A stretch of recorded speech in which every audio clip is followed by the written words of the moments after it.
நம்முடைய பனை கனவு திருவிழாவிற்கு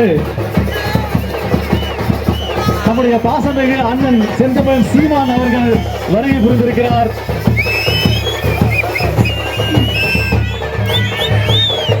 அண்ணனுக்கு இருக்கையை போடுங்க, கொஞ்சம் எல்லாம் விலகிருங்க.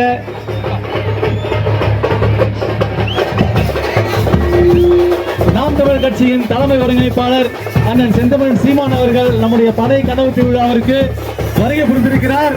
தயவு செய்து அந்த இருக்கிறவங்க கொஞ்சம் தள்ளி